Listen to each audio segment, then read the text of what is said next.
আপনাদের স্বামী স্ত্রীতে কোনোদিন ঝগড়া হবে না, প্রেম পাক্কা থাকবে। দুটো কাজ করবেন, বলবো না বাদ দিয়ে দেবো, একদিন বলে দিয়ে যাবো। আচ্ছা আজকে বলে নাকি, আপনাদের স্বামী স্ত্রীতে ঝগড়া হবে না, দুটো কাজ একসঙ্গে করবেন। আপনার স্বামী স্ত্রীতে ঝগড়া হবে না, একটি মন্ত্র শিখিয়ে দেবো, দেখবেন ঝগড়া। দাদারা বলছেন বলুন বলুন, এই জন্যই তো যত গন্ডগোল। আচ্ছা এই যে আপনার সাথে এখন স্বামী স্ত্রীতে কোনো ঝগড়া হবে না। এই যে মায়েরা, স্বামী স্ত্রীতে ধীরে, স্বামী স্ত্রীতে ঝগড়া হলে প্রথমে কার মাথা খাওয়া যায়? বাড়ির বাচ্চার মাথা খাওয়া যায়। যে বাড়িতে শুধু ঝগড়া হয় তার বাচ্চার মনে প্রথম ক্রিয়েট করে, মনস্তত্ত্ববিদরা বলছে প্রথম বাচ্চার মন নষ্ট হয়। কেন? আপনি যেমন করবেন আপনার বাচ্চা শিখবে। তো একটা বাড়িতে স্বামী স্ত্রী খুব ঝগড়া করে, এটি শুনবেন, একটা বাড়িতে স্বামী স্ত্রী খুব ঝগড়া করছে, পাশের বাড়ির মেয়েরা বলছে দিদি তোমরা স্বামী স্ত্রীতে খালি ঝগড়া করো, শোনো এই পাড়া থেকে তাড়িয়ে দেবো, তোমার বাচ্চা তো নষ্ট হচ্ছে, আমার বাচ্চাগুলো গালাগাল শিখছে, তোমরা দুজন চাকরি করো আর ঝগড়া করছো কেন? তবে ঝগড়া তোমাদের হবে না, একটা নিয়ম শিখিয়ে দিই। পাড়ার মেয়েটা বললো পাশের গ্রামে সাধু বাবা এসছে, ওর কাছে চলে যাও, দেখবে একটা মন্ত্রপুত জল দেবে, আর কোনোদিন তোমার ঝগড়া হবে না। মায়েরা, সাধু বাবার কাছে যদি কেউ যায় ঝগড়া মেটাতে, সাধু বাবা চিনতে পেরে যায় স্বামী বেশি ঝগড়া করে না স্ত্রী ঝগড়া করে। এখন স্বামী স্ত্রী দুজনে বসে আছে সাধু বাবার কাছে, সাধু বাবা জিজ্ঞেস করছে কিরে মা তোরা দুজনে কি জন্য এলি? তখন স্বামী বলছে, বুঝতে পারছেন তো? সাধু কিন্তু বুঝতে পেরেছে, স্ত্রী তখন বলছে কীর্তনে যে কি মজা আছে একমাত্র যে করে সে জানে, আর যে শোনে সে জানে। এই যদি মনে করি সারাত্রি বসিয়ে দেবো, তাই সারাত্রি বসে, কিন্তু কি করবেন, সেই 7:30টায় শুরু হয়েছে, আর দেখুন এখন বাইতে চললো 11টা নাকি, এখন 11টা। আপনাদের মেদিনীপুরের ছেলে সামনে বসে আছে, দেখুন এ কিন্তু আপনাদের জেলার ছেলে। এ মাঝে মাঝে আমার সামনে যায়, আমার কাছে যায়, কীর্তনও করে, এই জন্য মাঝে মাঝে আসরে বসে। এ দেখে প্রতিটি আসরে 3 ঘন্টা 3.5 ঘন্টা হয়, এখানে দাদা কি করছে, এদিকে তাকান।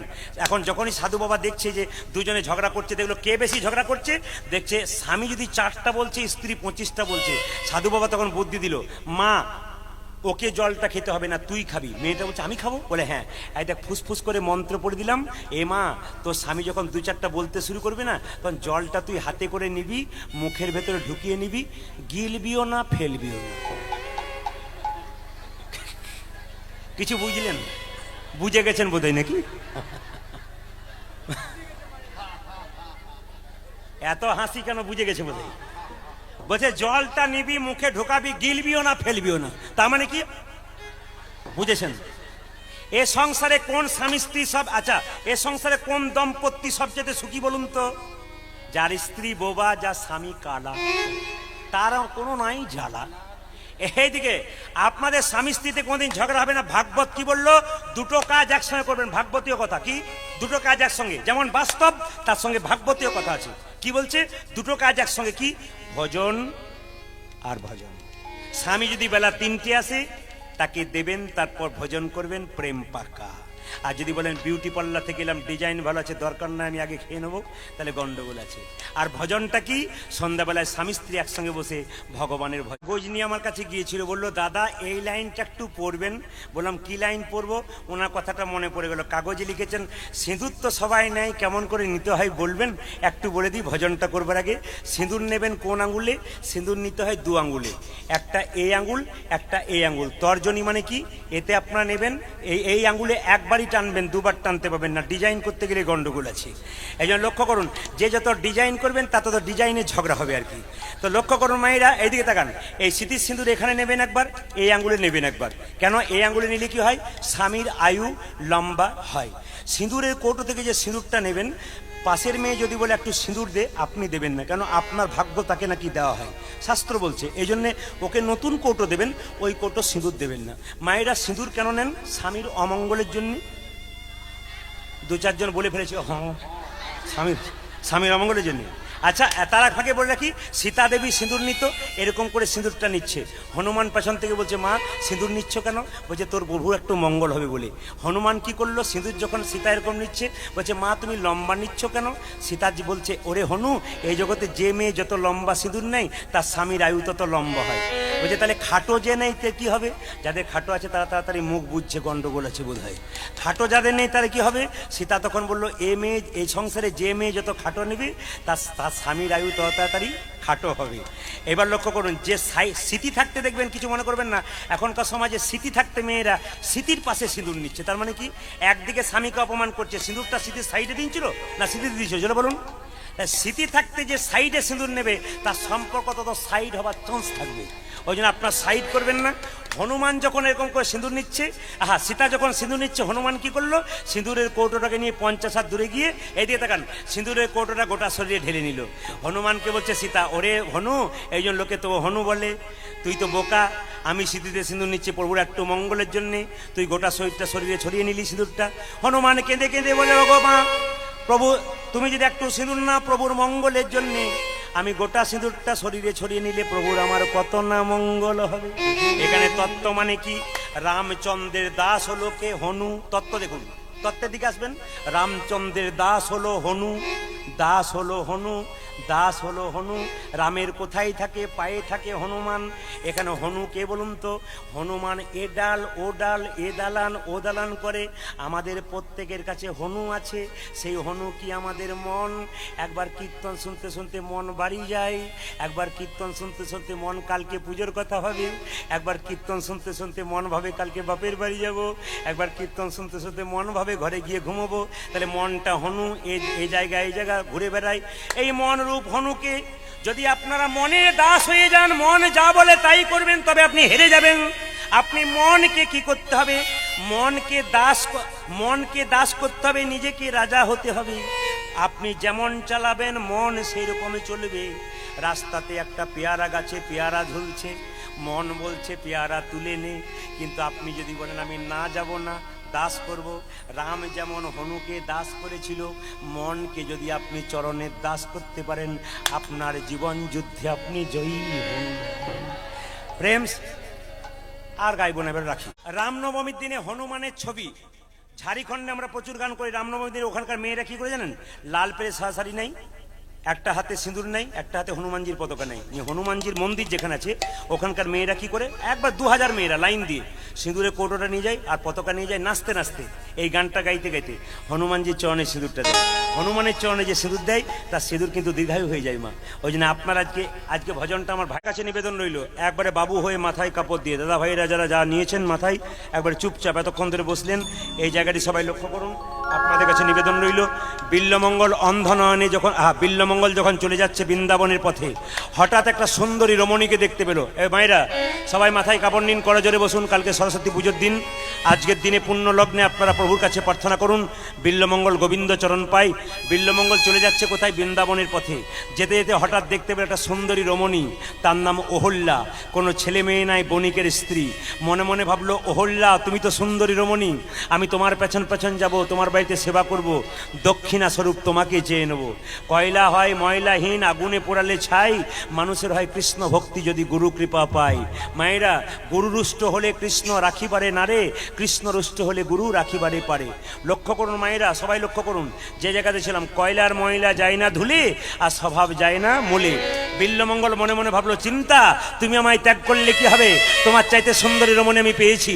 অহল্যা চলে যাচ্ছে জল নিয়ে, মাথায় কাপড়টা নিয়ে যখন ঢুকতে যাচ্ছে ভেতরে, বিল্লমঙ্গল তার পেছন পেছন যাচ্ছে। কিভাবে যাচ্ছে, এই দেখুন কেমন ভাবে যাচ্ছে জানেন, ঠমকি ঠমকি চলে বিল্ল ঠাকুরের আগে, ঠমকি ঠমকি চলে বিল্ল ঠাকুরের ঠমকি ঠমকি চলে বিল্ল ঠাকুরের আগে, ঠমকি ঠমকি চলে বিল্ল ঠাকুরের আগে। মনে ভাবে নারী তরে কি করিবে কাজ, ও যে মনে ভাবে নারী তরে কি করিবে কাজ, ও যে মনে ভাবে নারী তরে কি করিবে কাজ, ও যে মনে ভাবে নারী তরে কি করিবে কাজ, ও যে ভাবে মনে মোহনে, ও যে ভাবে মনে মোহনে, ভাবে মনে মোহনে, ভাবে মনে মোহনে, নারী তরে কি করিবে, ভাবে মনে মোহনে, নারী তরে কি করিবে, ভাবে মনে মোহনে, মনে ভাবে নারী তরে কি করিবে কাজ, ও যে মনে ভাবে নারী তরে কি করিবে কাজ, ও যে মনে ভাবে নারী তরে কি করিবে কাজ, ও যে মনে ভাবে নারী তরে কি করিবে কাজ। যারা সতী নারী হয় তারা খারাপ পুরুষকে চিনতে পারে। বিল্লমঙ্গলের চাউনিটা খারাপ দেখে অহল্যা কি করলো, দরজাটা বন্ধ করে দিল, আর দরজার সামনে গিয়ে চিৎকার করে বলে উঠলো, ব্রাহ্মণ বিল্লমঙ্গল, কে আছো মা, ভিক্ষাঙ্গে দেহি মা তো। অহল্যা স্বামী বলল, কি ব্যাপার, দরজাটা বন্ধ করলে কেন? বাইরে ব্রাহ্মণ দাঁড়িয়ে এসে দরজা বন্ধ করলে কেন? স্বামী, ওর চোখের নজরটা ভালো নয়, আমার দিকে কেমন তাকাচ্ছে, আমি দরজা খুলবো না। দরজা যখন ব্রাহ্মণকে খুললো কে? অহল্যার স্বামী। কি ব্যাপার ব্রাহ্মণ, কি কারণে আগমন, কি জন্য এসেছেন আপনি একটু বলুন। ব্রাহ্মণ বিল্বমঙ্গল বলল, তোমার বাড়িতে সেবা করব। মায়েরা, অহল্যা কি করলো? সেবাটা যখন তৈরি করলো, সেবা তৈরি করে বলল, স্বামী আমি দিতে যাব না। বলে কেন? তুমি না গেলে দেবে কি? বাড়ির মঙ্গল হয়, বৈষ্ণব কোনোদিন ঘর থেকে ফেরত দিতে নাই, তুমি নিজে দাও। মায়েরা, বৈষ্ণব সবাই নয়। বৈষ্ণব কাকে বলে আপনারা বলুন তো বাবা, যারা বৈষ্ণব হয়েছেন গলায় কেন কাপড়টা দিয়ে আসেন? এই দিয়ে তাকান, এতজন বৈষ্ণব এসছেন, একজন হাত তুলে বলুন তো আপনারা কেন গলায় কাপড়টা নেন? এটা জানতে হবে তত্ত্বটা। গলায় কাপড় নেওয়া মানে কি? বিনয়ী ভাব। মা মারা যায়, বাবা মারা যায়, সাধ্যের কাজ হয়, সবাই যখন খেতে বসে আপনি কি করেন? ভালো হয়েছে তো, সেবা ভালো হয়েছে তো, তার মানে কি যখনই আপনি এই কাপড়টা নিলেন, মায়েরা জল দেবেন তুলসী গাছে, আপনার ভগবানকে ভজনা করবেন, দাদা ভাইরা, তখন দেখবেন আপনার বিনয়ী ভাব হবে। এই জন্য এই গোলাতে কাপড়টা নেওয়া হয়। বৈষ্ণব কাকে বলে? সবাইকে বলে না। কারা বৈষ্ণব? ব্যাখ্যাটা কি? তৃণাদপি শুনি চেন তর রবি সহিষ্ণু না অমানন মান দেন কীর্তনীয় সদাহরি। তত্ত্বগুলো ভেঙে দেখুন কি বলছে। ঘাসের চেয়েও নিচ। বৈষ্ণবের আচার কেমন হবে? ঘাসের ওপরে পা দেবেন, এইদিকে ঘাসের ওপরে পা দেবেন, ঘাস মাথা নিচু করবে, পা তুলবেন, আবার ঘাস মাথা উঁচু করবে। বৈষ্ণবকে হাজার কথা বলবেন, বৈষ্ণব ওই যে মাথা নিচু করবে আর ওপর করবে না, ইনি বৈষ্ণব। আর বৈষ্ণব কাকে বলে? তরারিব সহিষ্ণু না। গাছকে কাটবেন, গাছ যতক্ষণ না মাটিতে পড়বে, ছায়া দান করবে, ফল দান করবে। বৈষ্ণবকে যতই আঘাত করুন, ও যতক্ষণ না মাটিতে পড়বে ততক্ষণ আপনাকে নাম দান করে যাবে। অমানিন মান দেন মানে কি? রাম তারকের হাটের দিকে রাস্তা দিয়ে পেরিয়ে যাচ্ছেন, একজন কুষ্ঠব্যাধি লোক ছটফট ছটফট করছে রাস্তায়, আপনি আমি দেখলাম কোমরে কাপড় চাপা দিয়ে চলে গেলাম। কিন্তু যিনি পরম বৈষ্ণব তিনি কি বলবেন? ওরে, এই জগতে কোনো ডাক্তার তো রোগ সারাতে পারেনি, আমার সঙ্গে কোলে কোল দিয়ে একবার হরি বল বল, দেহ রোগ তো দূর হবে, তার সঙ্গে তোর ভব রোগ দূর হয়ে যাবে। আর কেন বৈষ্ণব চিনবেন কি করে? তিলক, তুলসী মালা, শিখা ও কৌপিন, বহিব্বাসে হরিনাম, মুখে নিষিদিন। তিলক থাকবে, তুলসী মালা থাকবে, শিখা থাকবে, কৌপিন থাকবে, মুখে হরিনাম থাকবে, ইনি হচ্ছেন বৈষ্ণব। মায়েরা, একটা কথা বলে রাখি, বৈষ্ণবকে দান করবেন, হরে কৃষ্ণ শব্দ নয়, বৈষ্ণবকে দান করবেন। দান করবেন কোথায়? জায়গাগুলো দেখুন। দান করবেন কোথায়? সৎ জায়গাতে দান করবেন। আমি কীর্তন করি, অনেকে বলেন, আস্তে কথা নয়, অনেকে বলেন প্রদীপবাবু আপনি তো কীর্তন করছেন, তা সৎ পাত্র দেখবেন তো, একটা সৎ পাত্র আছে, সৎ পাত্রী দেখবেন তো। জিজ্ঞেস করি, দাদা সৎ পাত্র মানে বুঝলাম না। বলছে আমার ছেলে সৎ পাত্র আছে। কেমন? 40,000 টাকা বেতন পাই আর 20,000 টাকা এদিক ওদিক। 1 নম্বর না 2 নম্বর? সৎ হলো। আপনার লেখেন কি শুভ বিবাহ, কাগজে লেখেন না, নিমন্ত্রণ পত্র লেখেন না শুভ বিবাহ। বিবাহ শুভ বটে, কিছু মনে করবেন না। যে বিবাহে 25টা পাখি কাটা হয়, 4টা ছাগল কাটা হয়, ওখানে বিবাহ শুভ কি করে হয়? বিচার করবেন আপনারা, ওখানে বিবাহটা শুভ কি করে হয়? আমরা সবচাইতে বোকা কেন? যেগুলো করি আমরা বুঝে করি না। একটা রাত্রিতে সব কথা বলা যায় না, 10 রাত্রি পেরিয়ে গেল শেষ হয় না।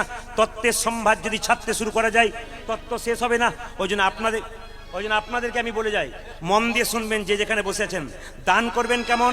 যে দেয় তার হাত ওপরে থাকে না নিচে থাকে? জোরে বলুন। যে ঘুমাচ্ছে সে বলুন, ওপরে থাকে নিচে থাকে? ওপরে না নিচে? যে দেয় তার ওপর হাত ওপরে, যে নেয় তার হাত নিচে। যে দিচ্ছে, দয়াকার দন্তন দান মানে দেওয়া, আর দয়াকার মধ্যে দান মানে কি? পুণ্য। কিছু মনে করবেন না, দান সব জায়গায় করতে নাই, সৎপাত্রে দান করতে হয়। সৎপাত্র কিরকম? একজন ছেলে এসে বলছে, মা 10 দিন খাই নাই, কিছু দাও। 4 কেজি চাল 20টা টাকা দিলেন, ও মদ খাবে ওটা বিক্রি করে।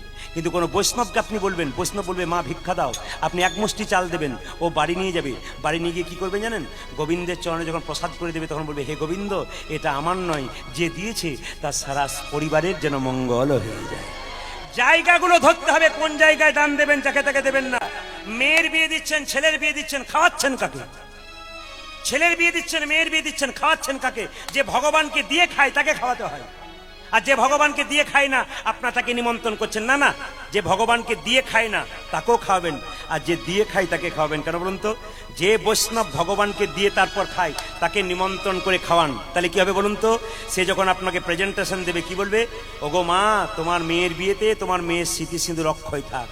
আর যে কোনোদিন ভগবানকে দেয় না, লাল গাড়িতে এলো, আপনার বাড়িতে খেলো, খাওয়ার পর বদনাম তো করে গেল, 2000 টাকার প্রেজেন্টেশন দিল, ওটা 2 বছর ভালো রইল।